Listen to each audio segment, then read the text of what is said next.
प्रणाम। आओ जी, धन्यवाद। आप कुर्सी पे विराजेंगे। कुर्सी कुर्सी आप जी, आप मोहन भागवत जी हैं, राष्ट्रीय स्वयंसेवक के अभी संघ प्रमुख हैं महाराज जी। इधर इधर लगा। एक आसन भी इस पे बिछा दो। एक आसन आप विराज।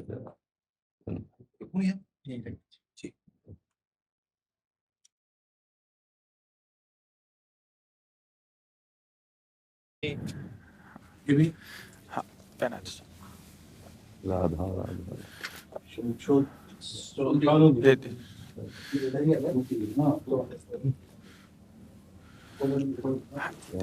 दीजिए। आप विराजिए। माला ऐसे रहने दीजिए, बैठ हम से अपनी शिव जी को प्रणाम बैठ। करते।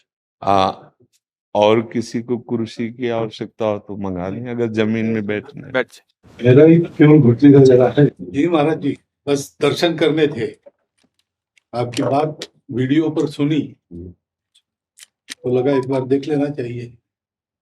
चाह मिटी चिंता गई मनुआ बेपरवाह, ऐसे लोग कम देखने को मिलते। देखो, अपने लोगों का जन्म जो भगवान ने दिया है ना, ये सिर्फ सेवा के लिए दिया है। व्यवहारिकी सेवा और आध्यात्मिक सेवा, ये दोनों सेवाएं अति अनिवार्य हैं। केवल व्यवहारिकी सेवा ही होती रहे, हम अपने भारतवासियों को अगर हम परम सुखी करना चाहते हैं तो केवल वस्तु और व्यवस्था से नहीं कर सकते, उनका बौद्धिक स्तर सुधरना चाहिए। आज हमारे समाज का बौद्धिक स्तर गिरता चला जा रहा है, बहुत चिंता का विषय है। हम सुविधाएं दे देंगे, हम विविध प्रकार की भोग सामग्रियां दे देंगे, लेकिन उनके हृदय की जो मलिनता है, जो हिंसात्मक वृत्ति है, जो अपवित्र बुद्धि है, ये जब तक ठीक नहीं होगी तब तक हमारा देश धार्मिक देश है, हमारे यहाँ धर्म की प्रधानता है। तो इसी बात को बार बार हम सबसे निवेदन करते हैं कि ये जो हमारी नई पीढ़ी है, इसी से हमारे राष्ट्र की रक्षा करने वाले प्रकट होते हैं। जो विद्यार्थी जन है, उन्हीं में कोई एमएलए बनता है, उन्हीं में कोई सांसद बनता है, उन्हीं में कोई मुख्यमंत्री बनता है, उन्हीं में कोई राष्ट्रपति या प्रधानमंत्री उन्हीं में अपने लोग भी सब थे।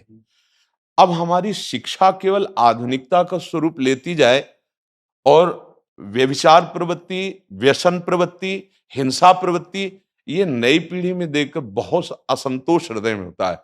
इसीलिए कितनी भी शरीर में पीड़ा हो, हम प्रयास करते हैं जितने से जितने सामने हमारे भगवत स्वरूप जन आते हैं, पहले बुद्धि शुद्ध होनी चाहिए। मय्येव मन आदत्स्व मयि बुद्धिम निवेश है, तो निवशिष्यति मय्येव अत ऊर्ध्वम न संशया, तू मेरे में ही निवास करेगा, अर्थात भगवदानंद में। अविनाशी जीव कभी भोग विलास में तृप्त हो ही नहीं सकता। हम अगर अपने राष्ट्र की विशेष सेवा, तो हमारे धर्म का परिचय, जैसे आप जन करते हैं, धर्म का हमारा क्या स्वरूप है, हमारे जीवन का लक्ष्य क्या है। हमें जितना राम जी प्रिय हैं, कृष्ण जी प्रिय हैं, उतने ही भारत देश हमारे लिए प्रिय है। जैसे राम भक्त कृष्ण भक्त, वैसे हमारे भारत देश का हर जन जन हमारा आदरणीय और पूजनीय। पर अब जो मानसिकताएं बन रही हैं, वो हमारे धर्म और हमारे देश के लिए लाभदायक नहीं होंगी। व्यसन का इतना बढ़ता स्वरूप, व्यभिचार का इतना बढ़ता स्वरूप, हिंसा का इतना बढ़ता स्वरूप, ये बहुत ही विपत्तिजनक है। अगर ये बढ़ता रहा तो हम विविध प्रकार की सुख सुविधाएं देने पर भी अपने देशवासियों को सुखी नहीं कर पाएंगे, क्योंकि सुख का स्वरूप विचार से होता है। सुख और दुख की स्थिति सत्य नहीं है, आगमा पाइनो अनित्यास, लेकिन हमारा विचार, और विचार हमारा गंदा हो रहा है। बस हमारा उद्देश्य यही है कि हमारे देशवासियों का विचार शुद्ध होना चाहिए।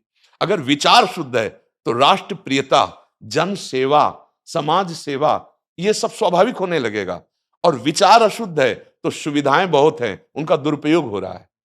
तो बस आप सबसे बड़े बड़े जो उपदेष्टा जन हैं, जो बड़े बड़े धर्म की रक्षा के लिए भगवान ने जिनको भेजा है, उन सबसे यही प्रार्थना है कि सब व्यवस्था करते हुए हमारे देशवासियों की बुद्धि अध्यात्म को समझे। बिना अध्यात्म को समझे दुख सुख की समानता बिना किए परम सुख का अनुभव हो ही नहीं सकता। इस मायाकृत भोग पदार्थों को भगवान ने दुख योनया कहा है। मानो एक बोर्ड लगा दिया, दुखालयम अशाश्वतम। और हम सब यही चाहते हैं कि लौकिक भोगों को भोगने से ही हमारा राष्ट्र सुखी हो जाएगा या हम सुखी हो जाएंगे। नहीं, लौकिक भोगों को पूजन सामग्री बना करके और साध्य सच्चिदानंद प्रभु को रखा जाए तो आनंद की उमंगन हो जाएगी। बहुत सुंदर मानव जीवन का स्वरूप है, जिसे देव दुर्लभ कहा गया। दुर्लभो मानुषो देहो। लेकिन क्या दुर्लभता शब्द स्पर्श रूप रस गंध इन्हीं विषय के भोगने की या इन्हीं सुविधाओं के लिए दुर्लभ कहा गया? दुर्लभ है किसी सच्चिदानंद सुख के लिए। और उस सुख को तो हम भूले हुए, एकदम बहते हुए शब्द स्पर्श रूप रस गंध के प्रवाह में चले जा रहे हैं और इसी को सौभाग्य समझ रहे हैं कि हमें सुख प्राप्त हो रहा है। नहीं, हम सबसे प्रार्थना करते हैं कि आप अपने धर्म को समझिए। आप अपने स्वा को जहां जहां स्थापित करते चले जा रहे हैं, आप उसे गंदा करते चले जा रहे हैं। मदिरा में, हिंसा में, द्यूत कीड़ा में, व्यभिचार में, इसे दोष नहीं समझा जा रहा आज। और हमारे शास्त्र और हमारा धर्म इसको निषेध करता है। कलयुग की स्थिति बताई गई है। छोटे छोटे बच्चे व्यसन करने में लग गए। आज स्कूली विद्यार्थी जिनको ब्रह्मचर्य से पुष्ट होना चाहिए, वो ब्रह्मचर्य नष्ट कर रहे हैं। ये बड़ा चिंता का विषय है। हमारे देश के लिए जो जवान चाहिए, हमारे देश के लिए जो भक्ति चाहिए, उसमें बुद्धि और शरीर बल दोनों होना चाहिए। शरीर बल क्षीण हो रहा है क्योंकि व्यभिचार प्रवृत्ति में बहुत कमजोर अवस्था में, जैसे गेहूं की फसल है और गलेथ में काट ली जाए तो न दाना मिलेगा न सही भूस मिलेगा। ऐसे ही 20 वर्ष की अवस्था तक यदि ब्रह्मचर्य नष्ट कर दिया जाए तो वो गृहस्थ के योग्य में नहीं रह सकता। राष्ट्र सेवा की क्या बात है। हमारे राष्ट्र सेवा के लिए बहुत विशाल हृदय की आवश्यकता है। हमारे शरीर को बहुत स्वस्थ रखने की आवश्यकता है, तभी हम समाज सेवा, राष्ट्र सेवा। तो शरीर और बुद्धि दोनों का स्वस्थ होना बहुत आवश्यक है। तो शरीर को तो नष्ट किया जा रहा है विषय भोगों में। लोग समझने लगे हैं कि मांस खाने से हमारा स्वास्थ्य अच्छा रहेगा, हम बलवान बनेंगे। अध्यात्म बल नहीं तो तेरे शरीर की चर्बी बढ़ा ले, लेकिन तू न काम पर विजय प्राप्त कर सकता, न क्रोध पर, न लोभ पर, न मोह पर, न हिंसा पर। फिर क्या जीवन। तो इसीलिए हमारा बार बार हृदय में सबसे प्रार्थना है, जिस संत भगवान भी आते हैं, ये देखो इस समय आवश्यकता विचार शुद्ध करने की है, आहार शुद्ध करने की है, आचरण शुद्ध करने की है। हमारे देश ने चरित्र की पूजा की है। रावण किसी बात में कम नहीं था। आज भी कोई शिव अगर अभिषेक होता है तो तांडव स्तोत्र उसी का गाया जाता है। जटाटवी गलत ज्वल प्रवाह पावित स्थले। ऐसा विद्वान और ऐसा बलवान जो 20 बार जैसे झूला आराध्य देव को झुलाया जाए, ऐसे महादेव सहित पार्वती को बाजुओं पे झुलाया, वो महाबली चरित्रहीन हो गया तो अपने देशवासियों ने राक्षस कह दिया उसको। चरित्र, आज हम चरित्र पर ध्यान ही नहीं दे रहे। चरित्र बेचना मतलब कोई समझ में नहीं आ रहा। छोटे छोटे बच्चे चरित्रहीन हो रहे हैं। हमारा राष्ट्र संकट में पड़ जाएगा अगर हमारे बच्चे व्यवस्थित नहीं हुए, उनकी बुद्धि शुद्ध नहीं हुई, उनका स्वास्थ्य ठीक नहीं रहा। कौन आगे चल कर के है? यही पीढ़ी तो है ना। इन्हीं में से तो निकलते हैं हमारे राष्ट्र भक्त, भगवत भक्त, देश सेवी। तो सबसे यही प्रार्थना है कि हमारे नई पीढ़ी को सुधारा जाए, उनकी मानसिकता, उनका बौद्धिक स्तर सुधरे, क्योंकि भगवान ने हमें सेवा के लिए भेजा है सबको। चाहे जितना एकांत गुफा में भजन करे, उसकी भजन की सिद्धि समाज सुधार में लगेगी। अगर समाज सुधार में नहीं हुई तो खास बात नहीं हुई। अपना उद्धार कर लेना कोई खास बात नहीं है। खास बात है अपने जीवन को सत्य और तप में तपा करके समाज को प्रदान कर देना। हाँ, विविध प्रकार से हमारे समाज को सुख पहुंचे, इसी में भगवान विराजमान है। बहुनाम जन्म नाम अंते ज्ञानवान माम प्रपद्यते वासुदेवा स्वरमित सम आत्मा दुर्लभा। भगवान कहते हैं बहुत जन्मों की आराधना के बाद ऐसा विवेक जागृत होता है, ऐसा ज्ञान प्राप्त होता है कि सबके हृदय मंदिर पर भगवान वासुदेव विराजमान है।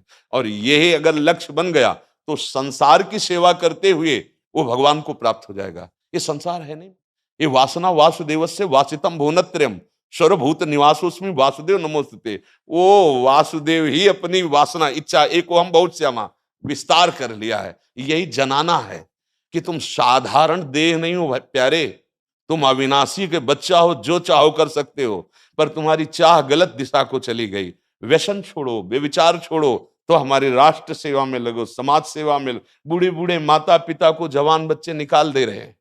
क्या ज्ञान है?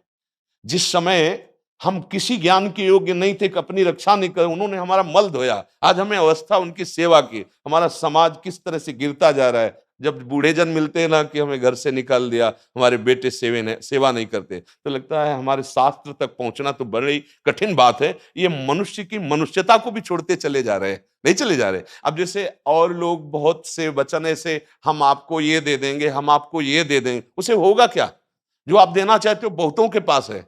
इनकी बुद्धि सुधारो, इनको धर्म का ज्ञान करवाओ, इनको राष्ट्र प्रियता सिखाओ कि राष्ट्र के लिए कैसे प्राण समर्पित किए जाते हैं। हाँ, अगर ये नहीं हुआ तो सुख सुविधाओं में फिर भोगवृत्ति बढ़ती चली जाएगी और लाभ नहीं मिल पाएगा।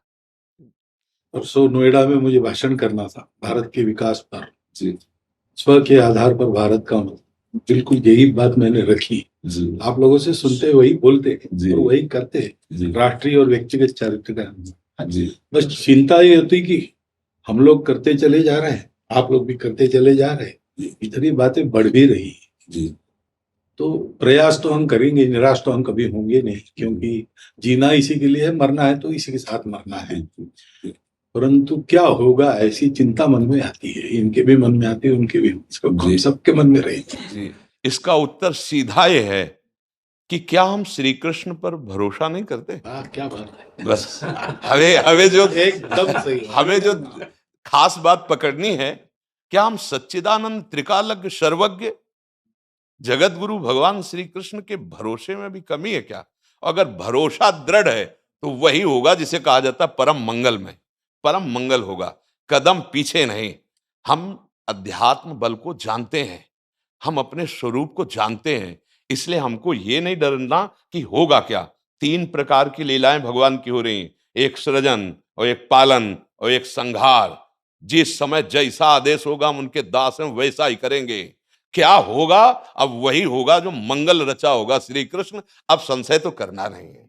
हाँ, बिल्कुल संशय नहीं करना। जैसे आप अपने लोगों को तैयार किया श्री कृष्ण ने, ऐसे ही आपके इन्हीं में से एक तैयार हो जाएगा जो बहुत जोर का संभालेगा।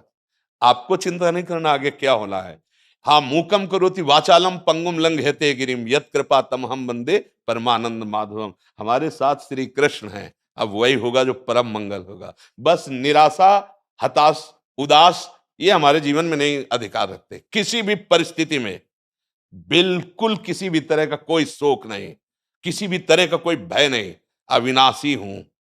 हाँ, जो हमें सेवा मिली दहाड़ता रहूंगा जब तक शरीर में श्वास है, और जब शरीर छूटेगा तो जो मेरा स्वरूप है उसी को प्राप्त होगा, मुझे कोई भय नहीं। और कि हमारा तिरंगा, हमारा राष्ट्र, हमारा भगवान है। आप तप के द्वारा, भजन के द्वारा लाखों की बुद्धि को शुद्ध कर सकते हो। मम भक्ति युक्तो भुवनम पुनातु सतरति सतरति सा लोकांतारयति। एक भजनानंदी लाखों का उद्धार कर सकता है। तुम भजन करो, अपनी इंद्रियों पर विजय प्राप्त करो, कोई चूक मत होने दो और राष्ट्र की सेवा करो। हाँ, ये राष्ट्र सेवा के लिए प्राण समर्पित, ये राष्ट्र सेवी हैं। पर ये जितेंद्रीय होकर, व्यभिचारी होकर नहीं, ये भोगी होकर नहीं, योगी होकर के अब संकल्प बना, सर्वे भवन्तु सुखिना, सर्वे सन्तु निरामया, सर्वे भद्राणि पश्यन्तु मा कश्चित् दुःख भाग् भवेत्। आचरण से, संकल्प से और वाणी से, तीनों से हमें राष्ट्र सेवा करनी, समाज सेवा करनी। और हम निरंतर यही चाहेंगे कि आप जैसे सतमार्ग में प्रेरित करने वाले स्वस्थ रहें, भगवान सदैव रक्षा करे और आप आगे बढ़ते रहे। हमारे देशवासियों की हाँ बौद्धिक स्तर का सुधार और व्यवहारिक स्तर का सुधार दोनों का होता रहे।